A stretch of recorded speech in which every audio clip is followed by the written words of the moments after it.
بسم الله الرحمن الرحيم وبه نستعين وأصلي وأسلم على الحبيب المصطفى صلى الله عليه وسلم. أحبائي طلاب وطالبات الصف الثاني الثانوي، وما زلنا مع تقييمات الأسبوع الرابع. كنا قدمنا لكم التقييمات الثلاثة، كان متبقي فقط معنا الأداء الصفي والأداء المنزلي، والآن مع الأداء الصفي. في الأداء الصفي من نص التعفف ابن حزم الأندلسي: ومن أفضل ما يأتيه الإنسان التعفف. وإيه المقصود بالتعفف؟ إن أنت تبتعد عن الشهوات، تضبط نفسك وتبعد عن كل حاجة ربنا سبحانه وتعالى حرمها. ترك ركوب المعصية والفاحشة، ألا يرغب عن مجازات خالقها له بالنعيم في دار المقامة، وألا يعصي مولاه، إنك ما تعصيش ربنا سبحانه وتعالى اللي هو متفضل عليك، اللي جعل له مكانا وأهلا لأمره ونهيه، وأرسل إليه رسله وجعل كلامه ثابتا. ربنا اللي أرسل لك الرسل وعرفك إيه الصح وإيه الغلط، ربنا اللي أحسن إليك. وإن من هام قلبه وشغل باله واشتد شوقه وعظم وجده، ثم وجد هواه يميل إلى إيه بقى؟ للشهوات، تروم أن تقهر دينه، عايز الشهوات تقضي على دينه. أقام العدل لنفسه حصنا، وعلم أنها النفس الأمارة بالسوء، فذكرها بعقاب الله. الإنسان دايما لازم يذكر نفسه اللي هي بتأمره بالسوء بعقاب ربنا سبحانه وتعالى. وفكر في اشترائه على خالقه وهو يراه، فحذرها من يوم المعاد. إذا التعفف هل معناه الحرمان؟ لا طبعا. هل معناها القسوة؟ برضو لا. أمال إيه؟ ضبط النفس. بين الفكرة الرئيسة للنص السابق. هل النص السابق بيوصف لنا أهوال يوم القيامة؟ لا طبعا. ضبط النفس وتذكيرها بتكريم الله، هو ده. نوع الصورة في قوله أقام العدل لنفسه حصنا. العدل حصنا، صور العدل بالحصن، الاثنين موجودين، يبقى ده تشبيه بليغ.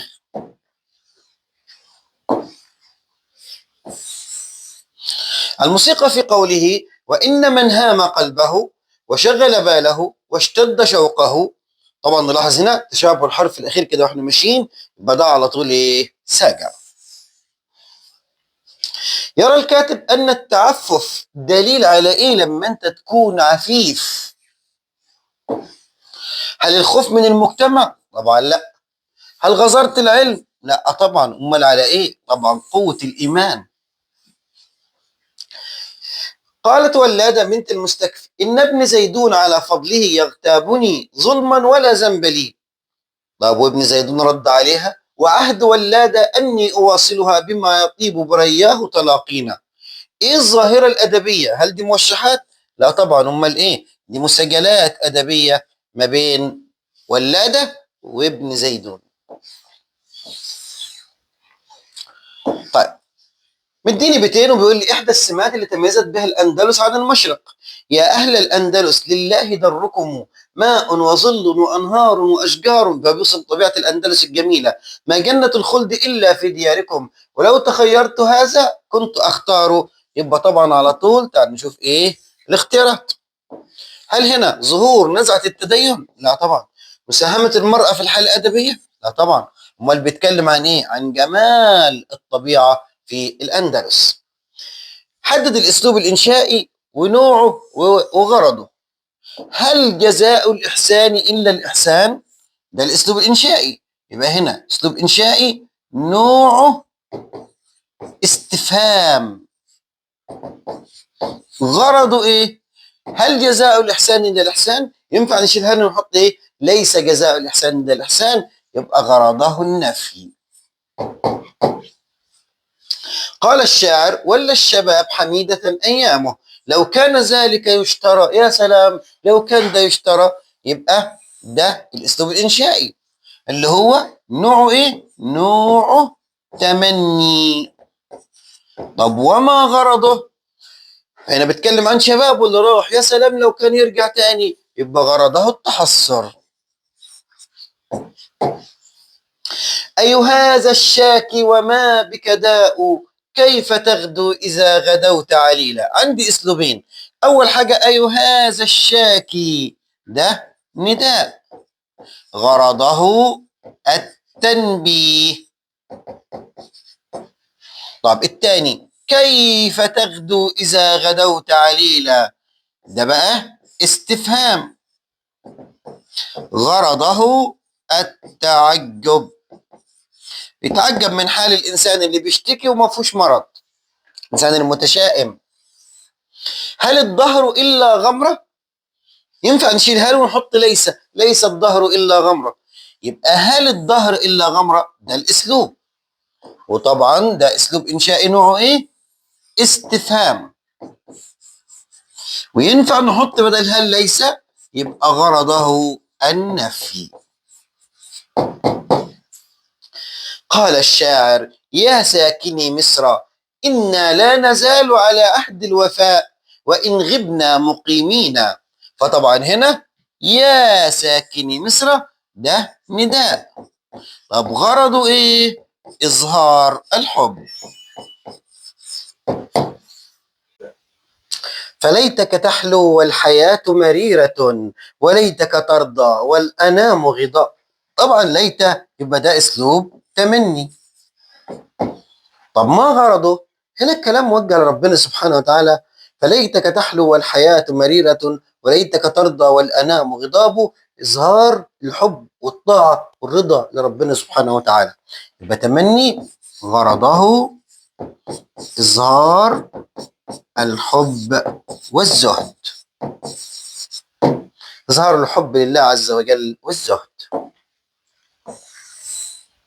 بعد كده اسلوب الاختصاص، اننا اهل مصر نكرم جارنا، حدد المختص وصورته. طبعا المختص عندنا هنا كلمه اهل مصر، اهل مصر. طيب ايه صورته؟ طبعا مضاف لمعرفه، يبقى المختص اهل مصر مضاف لمعرفه. طيب ايتها، ايه صورته؟ لفظ ايه، ايه. طب انا المصري، المصري ايه صورته؟ معرف بال او محلى بال. السؤال التالي اعراب. كنتم شباب مصر مخلصين، كنتم مخلصين، فشباب دي طبعا اسم مختص فيتعرب مفعول به لفعل محذوف وجوبا، تقديره أخص أو أعني أو أقصد. دي الجملة الأولى. الجملة الثانية عندي أيها، أي. طبعا هنا برضو أسلوب اختصاص، أي اسم مختص مبني على الضم في محل نصب مفعول به. وطبعا الهاء للتنبيه. اللي بعد أيها وأيتها هنا طبعا نعت، العلماء نعت مرفوع وعلامة رفعه الضمة. صرنا أبناء مصر مدركين، صرنا مدركين، يبقى مدركين دي خبر صار منصوب، علامة نصبه إيه؟ طبعا الياء، لأنه جمع مذكر سالم. السؤال التالي، ميز مما يلي اسلوب الاختصاص الصحيح. نحن طالبو ما ينفعش تكون مرفوعه،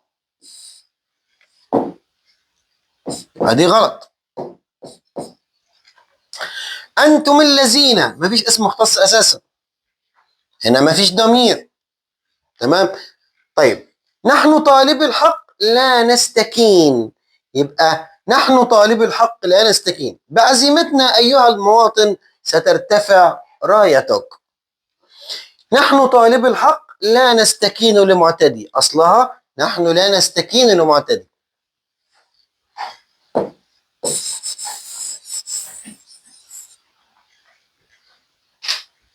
ميز أسلوب الاختصاص الصحيح. نحن طالب الحق لا نستكين، أصلها نحن لا نستكين لمعتدي، يبقى هي ولا الصحيح. طب الباقيين طبعا ما ينفعوش. ليه؟ لأن هنا أنتم الذين طبعا ما فيش اسم مختص أساسا. نحن طالبه هنا جاية مرفوعة. بعزيمتنا أيها المواطن سترتفع، طبعا هنا ما فيش ضمير. صوب ما في العبارة التالية من خطأ. إننا شاهد الحق مقدرون. طب إننا مقدرون، ومقدرون دي خبر إن، وشاهدي اسم مختص منصوب بالياء، والحق مضاف إليه، يعني الجملة صواب لا يوجد بها أخطاء. صواب ولا يوجد خطأ. ما ليه الخطأ؟ الحقيقة واضح إن هو في خطأ مطبعي. هو كان المفروض إنه يكتبها إننا شاهدوا، وكان التصويب هيبقى شاهدي. لذلك هنا طبعا مفيش أي خطأ. بين نوع الأسلوب واعرب لفظ أي في العبارتين التاليتين. أنتم أيها الأبناء تستنيرون بالقراءة. أسلوب اختصاص. أسلوب اختصاص. طب وإعراب أي هنا؟ أي اسم مختص مبني على الضم في محل نصب مفعول به. أما هنا أيها الأبناء ده أسلوب نداء. طب وإعراب أي منادى مبني على الضم في محل نصب. السؤال التالي للقصة. مديني جزء من القصة بيقول لي لا يشكر الله من لا يشكر الناس. هل بيقول لي العبارة دي متوافقة، أو الجملة دي متوافقة مع العبارة؟ تعالى نشوف. العبارة بتتكلم عن السلطان تورانشاه اللي بعد ما حقق النصر وساعدوه الأمراء والأبطال في تحقيق النصر، تنكر لهم وابتدى يبعدهم عن السلطة. يبقى فعلا الجملة دي متوافقة مع اللي حصل هنا. يبقى أقول له نعم متوافقة، لأن السلطان تورانشاه تنكر للأمراء ولم يعترف بمساعدتهم له في النصر. فهنا لم يشكرهم انهم ساعدوه على النصر، بل بالعكس تنكر لهم.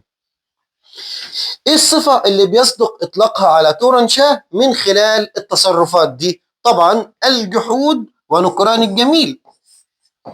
الجحود ونكران الجميل.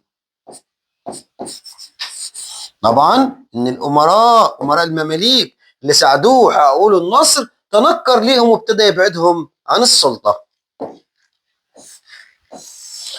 الجزء التالي جزء من رسالة. يا مولاي وسيدي الذي ودادي له، ومن أبقاه الله تعالى ماضي حد العزم، وارى زند الأمل، وارى زند الأمل ثابت عهد النعمة، أظمأتني إلى برود إسعافك، ونفضت بي كف حياطتك، وغضضت عني طرف حمايتك، بعد أن نظر الأعمى إلى تأميلي لك، وسمع الأصم ثنائي عليك، وأحس الجماد باستنادي إليك، فلا غر يعني لا عجب قد يغص بالماء شاربه، يعني المية ممكن صاحب المية اللي بيشربها تقف له في غصته، ويؤتى الحذر من مأمنه، المكان اللي للأسف انت حاسس منه الأمان يجي لك منه المشاكل، وتكون منية المتمني في أمنيته، وممكن تكون موتك في أمنيتك اللي انت بتتمناها، والحين قد يسبق جهد الحريص، والهلاك الهلاك ممكن يجي لك رغم ان انت حريص وحذر، فهنا لن تستطيع ان تمنع القدر.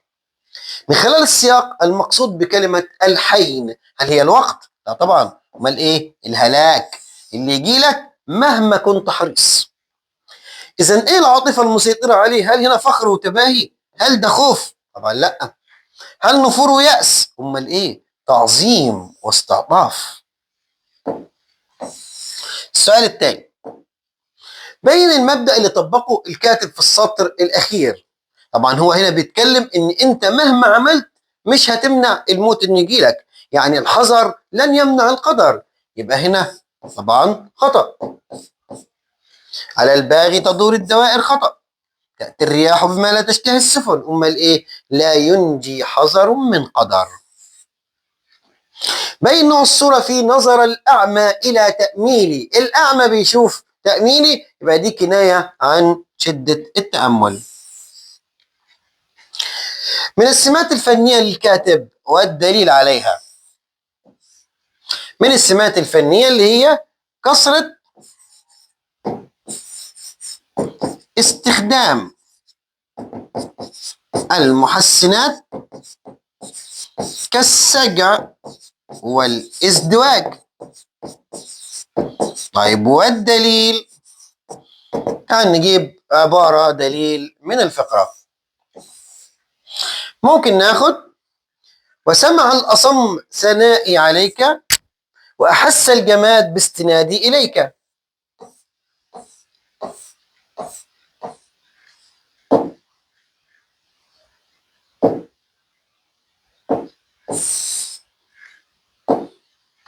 وسمع الأصم ثنائي عليك. الجملة الثانية، سمع الأصم ثنائي عليك وأحس الجماد باستنادي إليك.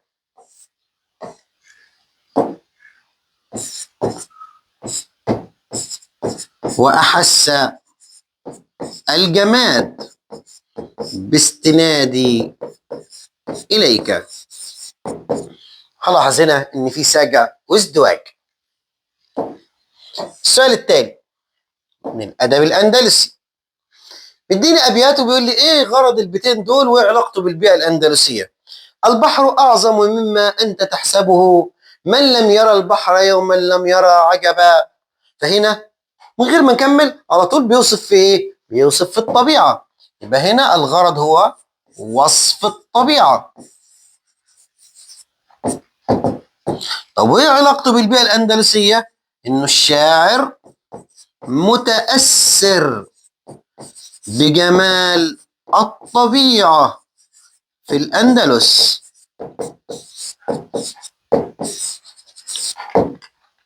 السؤال التالي، حدد الأسلوب الإنشائي واستنتج نوعه أو بين نوعه وغرضه. لا تقربوا النيل، ده الأسلوب الإنشائي. طب إيه نوعه ده؟ نهي. طب إيه غرضه؟ طبعا النصح. هل علمتم أمة في جهلها ظهرت في المجد حسناء الرداء؟ طبعا الإجابة لا. أي سؤال إجابته لا يبقى على طول غرضه النفي. طب هل علمتم؟ ده الأسلوب، نوع استفهام، غرضه النفي. متى أرى الصبح؟ إمتى أشوف الصبح؟ بيستبطئ الأمر، يبقى متى أرى الصبح ده الأسلوب، نوع استفهام. طب ما غرضه؟ الاستبطاء، مستبطئ الصبح.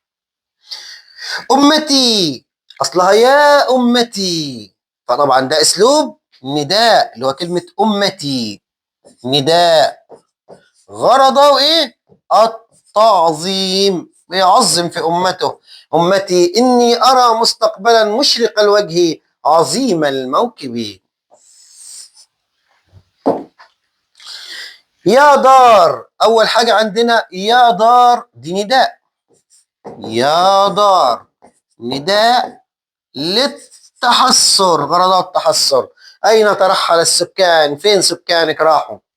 أين ترحل السكان أيضا استفهام، أين ترحل السكان؟ أسلوب إنشائي طلبي نوعه استفهام، برضو غرضه التحسر.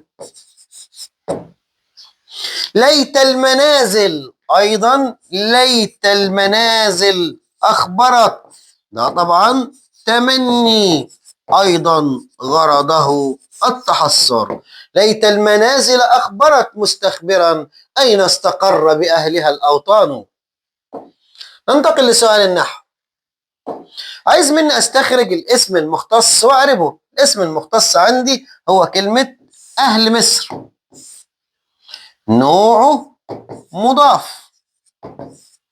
طب إعراب كلمة أهل طبعا دايما يتعرب إيه؟ مفعول به لفعل محذوف وجوبا، تقديره أخص أو أعني أو أقصد. إننا معاشر الأصدقاء نتحد ولا نتفرق. حدد الاسم المختص. إننا معاشر الأصدقاء ده الاسم المختص. طب وإيه صورته؟ أيضا مضاف لمعرفة، طبعا زي اللي فوق برضو مضاف لمعرفة. طب وإعرابه نفس اللي هي كلمة معاشر، برضو مفعول به لفعل محذوف وجوبا، تقديره أخص أو أعني أو أقصد. طبعا الاثنين منصوبين وعلامة نصبهم الفتحة. اجعل كلمة بنون اسما مختصا. طبعا عشان اخليها اسم مختص اول حاجة اجيب ضمير، فاقول مثلا ايه؟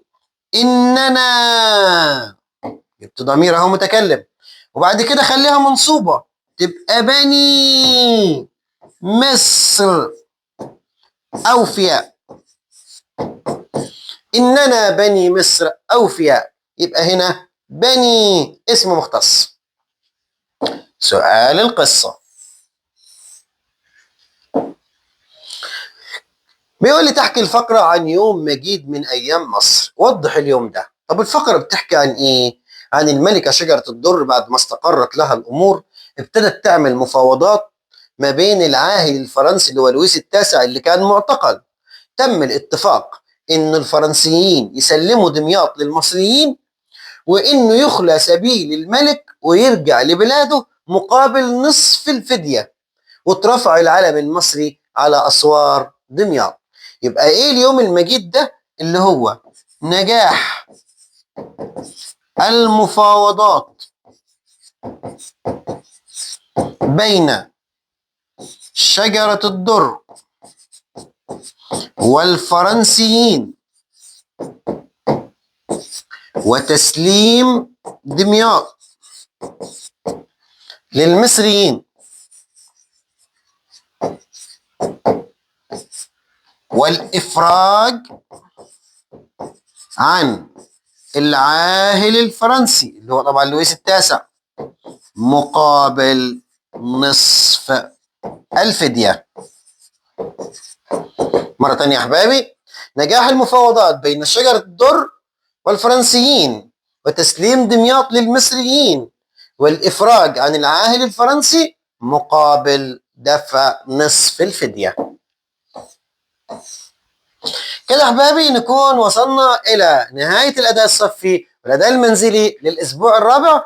ما تنسوناش بدعواتكم، وفقكم الله.